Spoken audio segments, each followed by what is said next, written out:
আসসালামু আলাইকুম। মাগমি রান্নাঘরের পক্ষ থেকে আপনাদেরকে স্বাগতম। আজকে কিন্তু আমরা পাটিসাপটা পিঠে বানিয়ে দেখাবো। এই যে পাটিসাপটা পিঠার যে প্রধান উপকরণ সেটা হলো দুটো নারিকেল, আর এটা আছে হাতে আমার কোরানি। এটা দিয়ে আমি নারিকেলগুলো করিয়ে দিব। পিঠে বানানোর জন্য যে উপকরণ সেটা কিন্তু নারিকেল আমরা বলছি। এখন এই নারিকেলটাকে আমরা ভেঙে নেব।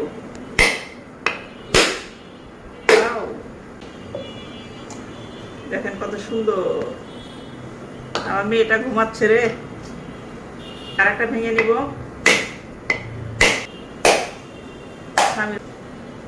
আমরা এটাকে এখন কি করব জানো সামির?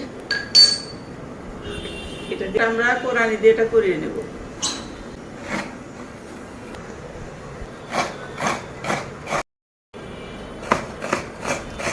এই যে অনেকগুলো হয়েছে, দেখেন নারিকেলের গুঁড়োটা। আমরা দেখাবো আবার পরে আপনারা। আচ্ছা, পাটিসাপটা পিঠা তৈরি করার জন্য আমরা নারিকেলটা করিয়ে নিচ্ছি। এখন নিয়ে নিব হলো সবগুলো উপকরণ একসাথে আমি দেখাচ্ছি আপনাদেরকে। পাটিসাপটা পিঠার যে মেইন যে জিনিসটা সেটা হলো খিরসা। খিরসা বানানোর জন্য প্রথমে আমরা 1 বাটি নারিকেল কুচি দিয়ে নিচ্ছি। আপনারা চাইলে আপনাদের পছন্দ মতো কম বেশি বাড়িয়ে দিতে পারেন। আমি প্রথমে 1 বাটি দিয়ে দিলাম। এর সাথে দিয়ে দিব হলো স্বাদ মতো লবণ। বেশি দিতে যাবেন না, কারণ বেশি দিলে কিন্তু তিতো হয়ে যাবে। আমি দিয়ে দিচ্ছি হলো এখানে চিনি। আমি সবগুলো হাত দিয়ে দিচ্ছি। আপনারা নারিকেলের কুচি অনুযায়ী সেটা কম বেশি বাড়িয়ে নিতে পারেন। আর এখানে আমি দিয়ে দিব হলো তেজপাতা, দিয়ে দিচ্ছি হলো দারচিনি,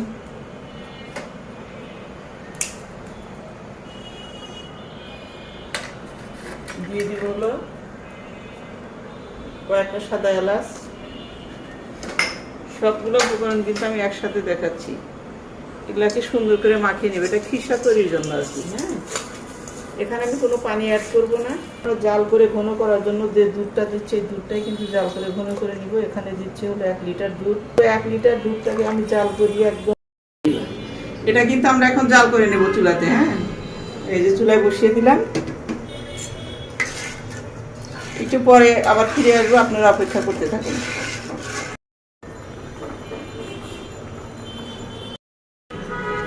এখন আমরা দেখে নেব যেটা রান্না হয়েছে কিনা, কতদূর কি অবস্থা। হ্যাঁ, দেখেন এই যে প্রায় হয়ে গেছে। আসলে পাটিসাপটা পিঠার জন্য যে মেইন যে জিনিসটা সেটা হলো খিরসাটা।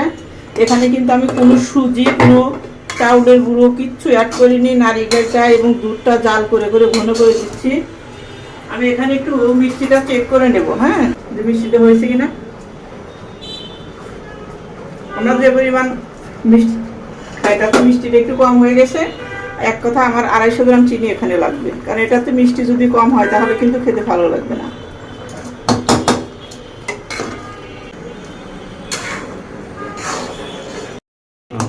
সেটাকে আঠালো করার জন্য, কারণ চিনি এবং নারিকেল একসাথে জাল দেওয়ার পরে খুব একটা আঠালো হয় না। এটা আঠালো করার জন্য আমরা সুজির পরিবর্তে চাউলের গুঁড়ার যে সুজিটা, অর্থাৎ আধ ভাঙা চাউল গুঁড়া করলে চেলে নেওয়ার পরে একটা অংশ থেকে যায়, এটাকে বলা হয় গ্রামের ভাষায় মলকা। সেই মলকাটা দিয়ে দিব এখন আমরা। হ্যাঁ, এই যে দিলে পরে এটা ঘন হয়ে আসবে। এটা কিন্তু রান্না করে নিতে হবে। এটা অলরেডি দেখা যাবে যখন সিদ্ধ হয়ে যাবে তখন কিন্তু এটা ঘন হয়ে আসবে। এটা একদম পারফেক্ট একটা পাটিসাপটা পিঠা, কারণ এটা আমি আমার মায়ের কাছ থেকে শিখেছি।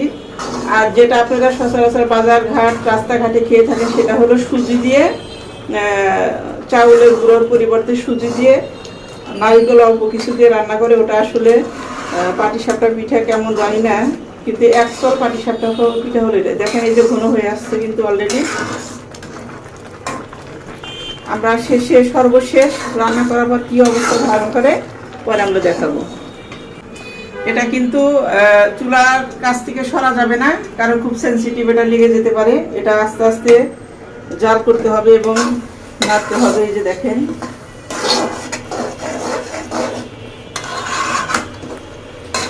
খিরসাটা কিন্তু আমার অলরেডি তৈরি হয়ে যাচ্ছে।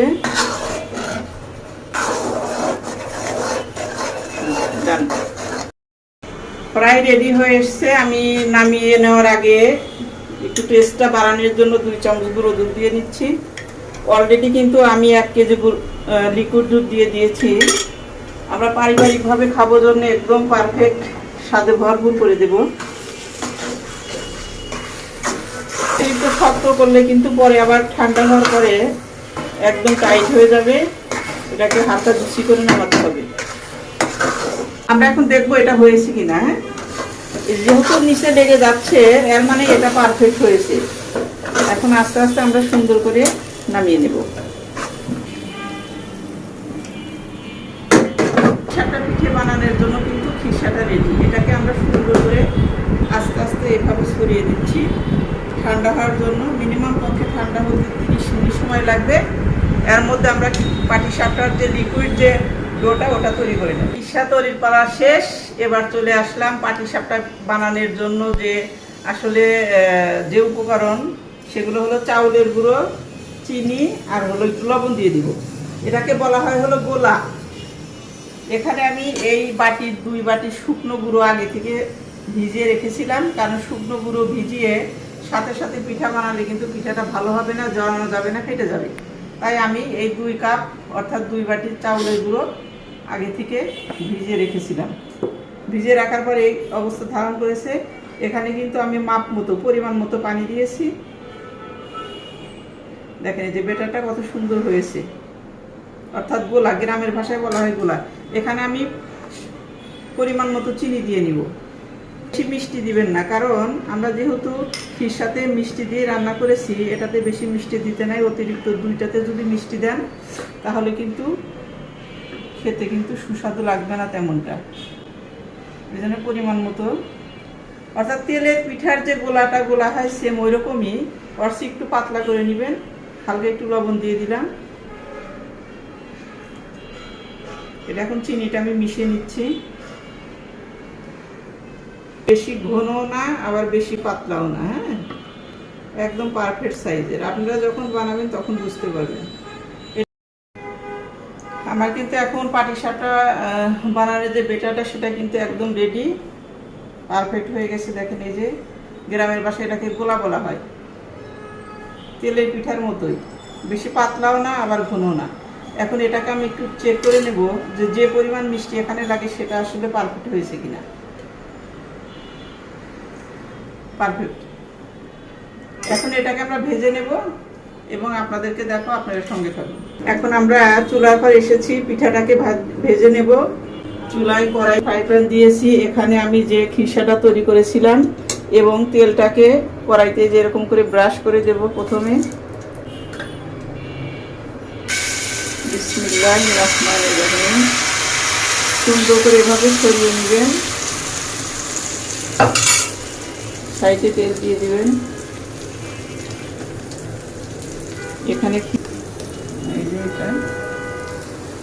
এভাবে দিয়ে দিবেন আস্তে আস্তে। এখন ছড়িয়ে, এখন আমি জালটাকে মিডিয়াম আঁচে দিয়ে দিলাম। এখন এটাকে আমি জড়িয়ে নেব।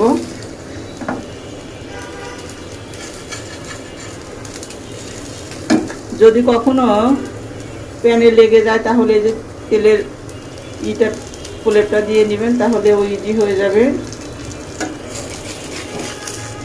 কত সুন্দর হয়েছে, আমার কাছে কিন্তু অনেক ভালো লাগছে। এটাকে সিদ্ধ হওয়ার জন্য কিছুটা সময় কড়াইতে রেখে উল্টিয়ে দিবেন।